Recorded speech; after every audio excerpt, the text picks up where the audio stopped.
Hello what's up guys, स्वागत है आपका मेरे यूट्यूब चैनल पे। और आज मैं रियल हॉरर इंसिडेंट्स के बारे में बात करने जा रहा हूँ जो कि मेरे साथ पर्सनली वो बीता हुआ है। अभी का वक्त हुआ है,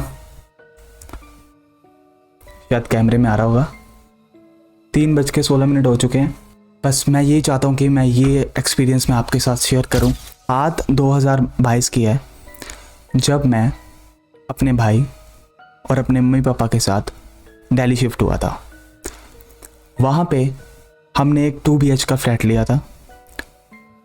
उस एरिए में बहुत ज़्यादा भीड़ भड़क्का, चहल पहल बहुत थी। लोग आ रहे थे, जा रहे थे।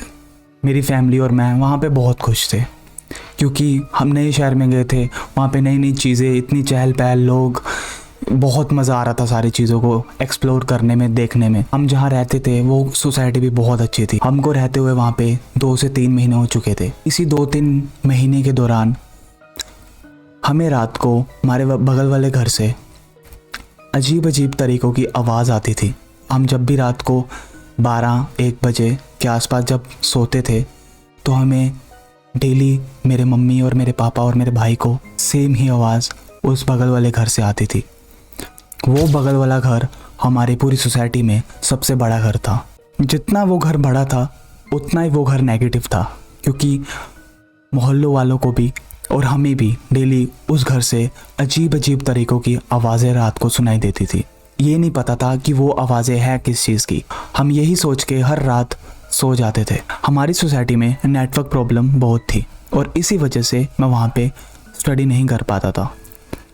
तो फिर मैंने एक दिन सोचा कि क्यों ना छत पे जाके ही पढ़ा जाए। 8 बजे से अपनी ऑनलाइन क्लासेस लेना शुरू करता था और छत पे मैं डेली 8 बजे अपनी क्लासेस लेने चला जाता था और 10 बजे के आसपास मैं क्लास लेके अपने नीचे रूम में आ जाता था। एक दिन की बात है, मैं अपनी ऑनलाइन क्लास लेने गया 8 बजे से 10 बजे तक, वो ही अपना पुराना रूटीन।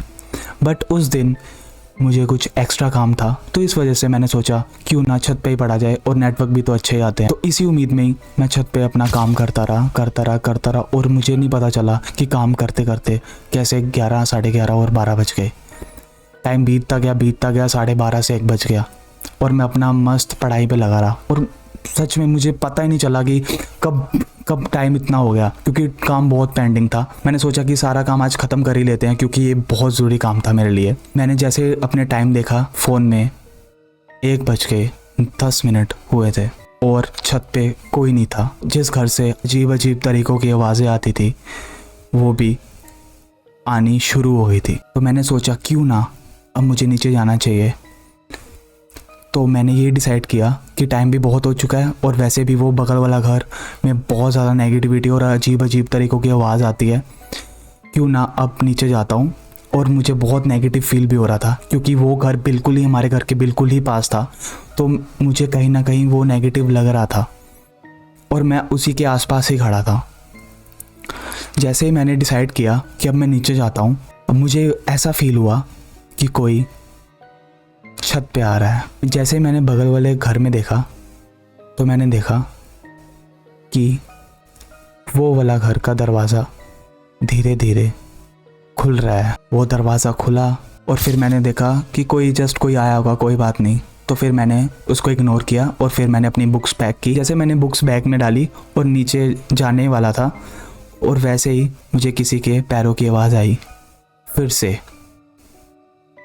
और मैंने देखा दरवाज़ा खुला है बट दरवाजे के आगे कोई नहीं आ रहा। मैं ये चीज़ देख के बहुत ज़्यादा हैरान था। जैसे ही मैंने दरवाजे की तरफ थोड़ी सी और आगे गया, ये हमारा घर था और वो उनका घर था और बीच में वो थी दीवार, छोटी सी दीवार थी और कंबाइन हो रखे थे। और जैसे मैं यहाँ पे खड़ा था और सामने मेरे दरवाज़ा था, जैसे मैं वो दरवाजे को देख रहा था, फिर मैंने टॉर्च भी ऑन की क्योंकि अंधेरा तो बहुत था। मैंने फ़ोन की टॉर्च ऑन की, देखा कोई नहीं है पर दरवाज़ा पूरा खुल रखा है।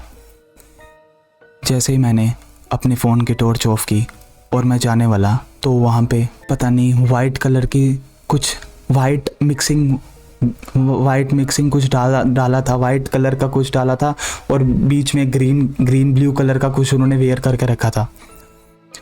और जैसे ही मैंने ये चीज़ देखी ना, मैंने देखा एक बूढ़ी आंटी सीढ़ियों के पास नीचे से मुझे ऐसे करके देख रही और देन मैंने फिर फ्लैश वो आंटी के ऊपर मारी और मैं 2 मिनट के लिए शॉक हो गया था, क्योंकि वो रात के 1:15 और 1:30 बज चुका था तब तक। और मैं सच में उस टाइम पे शॉक हो चुका था और मेरे हाथ में टॉर्च था और आंटी भी मुझे कंटिन्यूसली घूरी जा रही थी। जैसे मैंने बूढ़ी आंटी को देखा तो मैंने उनसे पूछा कि आंटी क्या हो गया। मैंने उनको 2-3 बार जोर जोर से चिल्ला के बोला कि आंटी, हेलो आंटी, सुन रहे हो मेरी बात। मैंने बोला उनको, बट उन्होंने मेरी बातों को इग्नोर किया और वो मेरी तरफ कंटिन्यूसली देखे ही जा रहे थे और मेरी फ्लैश भी उनकी आंखों की तरफ ही थी।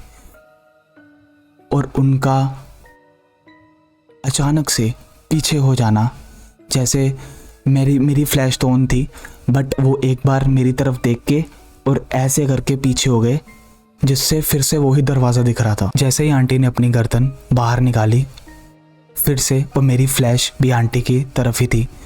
जैसे आंटी ने अचानक से मेरी तरफ देखा, बूढ़ी आंटी जो कि 70-75 साल की थी, वो ऐसे रेंगते हुए धीरे धीरे करके मेरी तरफ आने लग गई और मैं शॉक हो गया था। और उस टाइम पे मैं सच में हिल भी नहीं पा रहा था और मैं उस टाइम पे पूरा घबरा चुका था और मुझे कुछ समझ नहीं लग रहा था मैं क्या करूं। तो मैंने बुक्स उठाई और अपने बैग पकड़ा और जल्दी जल्दी भाग के नीचे चला गया। और वो इंसिडेंस मेरी लाइफ का सबसे भयानक इंसिडेंस था, क्योंकि मैंने ऐसा एक्सपीरियंस कभी नहीं ज़िंदगी में किया था और मुझे नहीं पता था कि मेरे साथ रात को ये सब चीज़ें हो जाएंगी। मैं वहाँ से निकला, मुझे नहीं पता उसके बाद आंटी कहाँ थे कहाँ नहीं, क्योंकि मैंने मौके का फ़ायदा उठाया। मुझे पता था आंटी मेरे से थोड़ा दूर है, क्योंकि वो ऐसे रेंगते रेंगते मेरे पास आ रहे थे, क्योंकि मैं पूरा डर चुका था। मैं सच में पूरा डर चुका था, मुझे समझ नहीं लग रही थी मैं क्या करूं। मेरे पास एक ही ऑप्शन था कि मैं वहाँ से जल्दी भागूं। मैं रात को उस दिन सो नहीं पाया, क्योंकि वो इंसिडेंस मेरे दिमाग में ऐसा घर कर गया है। वो आज भी मुझे वैसा ही डराता है जैसा मैं उस रात को डरा था। वो चीज़ मेरे लिए बहुत ही ज़्यादा डरावनी और ख़तरनाक थी। मैंने अपनी ज़िंदगी में कभी भी ऐसा एक्सपीरियंस नहीं किया था। फिर उसके बाद मैंने डिसाइड किया कि मुझे अपने पेरेंट्स को बताना चाहिए।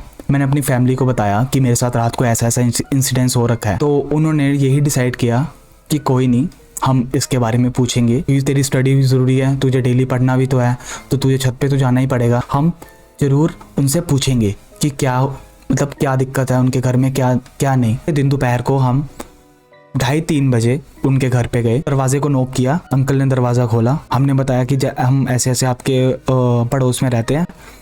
तो उन्होंने कहा हाँ जी बताइए। तो पापा ने कहा बैठ के बात करते हैं। तो अंकल ने कहा क्या बैठ के बात करते हैं। तो पापा ने कहा कि कुछ रात को कुछ इंसिडेंस हुआ है आपकी छत पे, तो उसके रिगार्डिंग ही आपसे कुछ बात करनी है। वो ओन अंकल ने भी कहा चलो ठीक है कोई नहीं, आप आ जाओ। जैसे ही हम उनके अंदर एंट्रेंस किया, ग्राउंड फ्लोर पे ही देखा, ग्राउंड फ्लोर बिल्कुल डार्क था। वहाँ पे एक भी लाइट नहीं थी, बस सीढ़ियाँ दिख रही थी सामने और सीढ़ियों के ऊपर एक बल्ब था और वहाँ पे लाइट जल रही थी और कुछ नहीं था। अंधेरा ही अंधेरा था, बिल्कुल ही अंधेरा। हमने पूछा कि आपके घर में कौन कौन है। उन्होंने बताया कि मेरे घर में मैं हूँ, मेरी वाइफ है, बस। पापा ने पूछा कितना बड़ा घर है, कोई ना कोई तो आपके घर में और रहता ही होगा। अंकल कह रहे कि नहीं कोई नहीं रहता। हाँ मेरा बच्चा था, मेरा बच्चा था, वो आज से 1.5 साल पहले कोविड में उसकी डेथ हो गई थी। तो पापा कह रहे ओके। तो पापा कह रहे कि फिर पापा मुद्दे पे आए, जो मुद्दा था, क्योंकि मैं बहुत ज़्यादा डर चुका था और मैं उस टाइम पे कुछ नहीं बोल रहा था। तो पापा ने सीधा मुद्दे की बात की कि आप ये बताओ कि रात को आपकी छत पे 1:15 बजे कौन आया था। अंकल थोड़े से शॉक हो गए ये बात सुन के कि अंकल पहले चुप रहे, उन्होंने कुछ बोला नहीं। फिर उन्होंने ये चीज़ बोली, मैं और मेरी वाइफ रहते हैं, हम दोनों भी कभी छत पे नहीं जाते रात को कभी, हम तो वैसे भी छत पे नहीं जाते, वो कहाँ 3rd फ्लोर हम कहाँ 1st फ्लोर, तो अभी तो नहीं जा पाते। तो पापा ने कहा कि ऐसे ऐसे कि मेरे बच्चा रात को पढ़ रहा था 1:15 के आसपास, तो उसको कुछ ऊपर देखा आपकी छत पे, दरवाज़ा खुला और उसने एक आंटी को देखा जो बूढ़ी आंटी थी। जैसे ही मैं रूम में देख रहा था इधर उधर, तो मैंने देखा अंकल के साथ फ्रेम में वो ही बूढ़ी आंटी। मैं वो चीज़ देख के हैरान था और मैंने अंकल को ऐसे ही पूछा, मैंने कहा अंकल ये कौन है। यही आंटी थी जो मुझे रात को छत पे मिली थी, क्योंकि मैंने उनको अच्छे से देखा है, क्योंकि मैंने टॉर्च ऑन की थी उस टाइम पे और मैंने आंटी को कंटिन्यूसली देखा था। मैंने यही आंटी रात को देखे थे जो कि छत पे थे। अंकल कह रही ये तो मेरे वाइफ हैं। मैंने कहा प्लीज़ मुझे इनसे मिलवाओ, और मैं भी देखना चाहता हूँ। जैसे उनका अलग से एक रूम था, हम तीनों गए। मैंने देखा कि वही आंटी थे जिनको मैंने रात को छत पे देखा था, और मैं उनको देख के शॉक हो गया था। और मैंने बोला यही तो थे, यही तो थे, मैंने इनको ही देखा था वहाँ पे, यही थे। और यही चीज़ सुन के मेरे पापा शॉक हो गए, मेरे भैया भी शॉक हो गए, और अंकल भी शॉक हो गए कि वो बूढ़ी आंटी बोल रहे थे कि मैं तो चल ही नहीं सकती, 1.5 से 2 साल हो चुका है, मुझे तो पैरालाइज हो चुका है, मैं बिल्कुल नहीं चल पाती, तो मैं कैसे ही आ पाऊँगी, तो मैं छत पे कैसे आ सकती हूँ। और यही चीज़ मुझे अंकल ने फिर बोली, इसको तो पैरालाइज है, बेड से नीचे कदम भी नहीं रखे, तो ये छत पे 1 बजे कैसे आ सकती है। बट मुझे पता है कि वो रात को आई थी। और जब ये अंकल ने स्टेटमेंट बोली, मैं उस टाइम पे शॉक हो गया था, मेरा जी घबराने लग गया था। मेरा मन था कि मैं वहाँ से जल्दी निकलूँ। ऐसा लग रहा था कि मैं थोड़ी देर और वहाँ पे रुका, मुझे कुछ ना कुछ हो जाएगा। मैंने पापा को बोला, पापा यहाँ से निकलो, मुझे अभी जाना है। आपको नहीं पता क्या सच्चाई है क्या नहीं, मुझे पता जो मैंने देखा है वो आप किसी ने नहीं देखा। आपको लग रहा है ये झूठा है, मैंने सारी चीज़ें अपनी आंखों से देखी है। और ये बोल के मैं वहाँ से निकल गया जल्दी से जल्दी, मैं भाग के चला गया। और पीछे मेरे पापा भी, मेरे भाई भी वहाँ से आ गए। और मैं सच में वहाँ पे डर चुका था, और मुझे वो एरिया अब बिल्कुल भी पसंद नहीं था, क्योंकि जो मेरे साथ हो चुका था वो चीज़ मैं इमेजिन कर रहा था। हर दिन, हर रात, हर पल मेरे दिमाग में वही चीज़ चल रही थी। फिर मेरे घर वालों ने डिसाइड किया कि मेरी तबीयत ख़राब होती जा रही थी, मैं ज़्यादा सोचने लग गया था, डरने ज़्यादा लग गया था, छोटी छोटी चीज़ों पे ज़्यादा रिएक्शन देने लग गया था। इसी वजह से मेरे घर वालों ने वहाँ से शिफ्ट होने का ही सोचा। पर सच बताऊँ तो मुझे आज भी नहीं समझ लग रही कि वो चीज़ कैसे हो गई मेरे साथ। वो मेरे लिए बहुत ही ज़्यादा हॉरर था। मैंने ऐसा कभी नहीं फील किया। मैंने सबको बताया ऐसे ऐसा हुआ है, किसी ने मेरे पे बिलीव किया और किसी ने नहीं बिलीव किया। बस यही सोच लेके मैंने सोचा क्यों ना आपसे भी ये चीज़ शेयर की जाए। इफ़ आपको वीडियो अच्छी लगी हो, लाइक करें, कमेंट करें, और आप भी बताएं कि ये सच है या झूठ है, और ये चीज़ें होती हैं या नहीं होती।